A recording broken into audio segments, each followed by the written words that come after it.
Good afternoon, Nerf Nation. Welcome back to the CJ Nerf channel. Up today, we have another buyer's guide video for you. This buyer's guide today is going to solely focus on the Nerf Rival spring-powered blasters.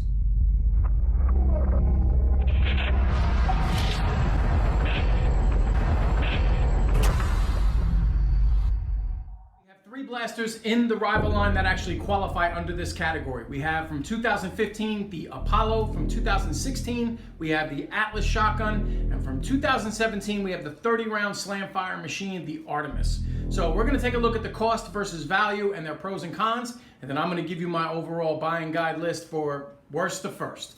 All right, let's kick off this buyer's guide evaluation with the Apollo, the very first blaster released under the Nerf Rival sub-series. The Apollo average retailed for $24.99 and was released back in 2015. It came with a 7-round magazine, but was also compatible with the Zeus's 12-round magazine, which released later that year. The blaster itself is actually the hardest shooting blaster out of all the spring-powered blasters. When I chrono tested it during the review, I took a 20-shot average of 90 feet per second. It's also extremely accurate. Out to 40 feet, I could basically hit within a very generous radius of where I wanted to shoot. Another pro is the speed of reloading. Because of the fact that they put the magazine right there in the handle with a quick magazine release button, it is very, very quick to reload between magazines in the Apollo. If we have to look at the two cons for the Apollo, I would have to definitely say the priming feature being up top is a little bit distracting. When you try to shoot, you have to prime up on top, which is actually, you got to put a little muscle into it, and then you have to re-aim at your target. So for that reason alone, it's got to make the cons list a little bit, although it's not horrible, it's something that needs to be pointed out.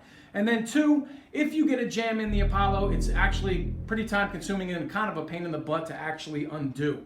All right, guys, let's time warp into 2016. Take a look at the Atlas. The Atlas average retails for $39.99. It is a shotgun style of blaster which fires 2 high impact rounds upon every pull of the trigger. This blaster also comes with 2 12-round magazines, so with 2 shots being fired each time, you get 6 shots per magazine. During my Atlas review that I had done previously, I did not chronograph test this blaster because of the fact that it fired 2 rounds on every pull of the trigger.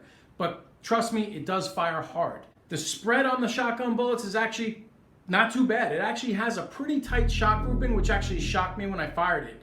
It is an extremely fun blaster to use. Practical for war application, not so sure, but having fun around the house and, blasting your friends, it's a great time. Okay, easily the final pro of the Atlas is the underneath priming mechanism to reload the blaster. It's actually really nice, very fast, and extremely comfortable. Now, actually reloading the magazine is a totally another separate story. That's actually the one con of this weapon.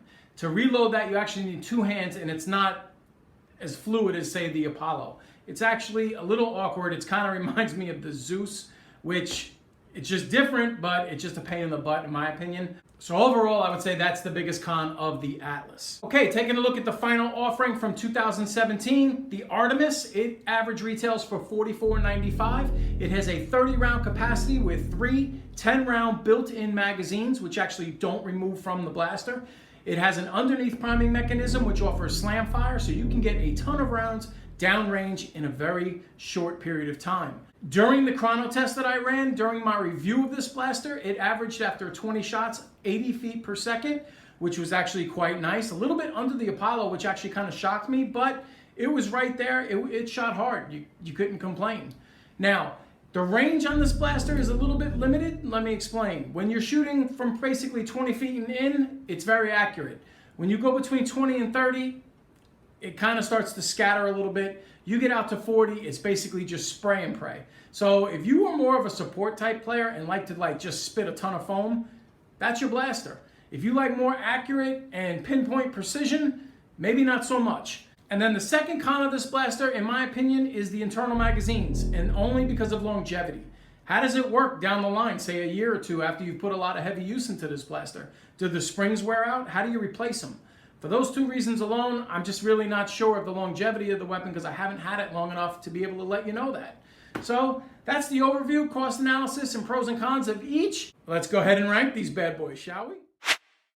10, 9, 8, 7, 6, 5, 4, 3, 2, 1, 0.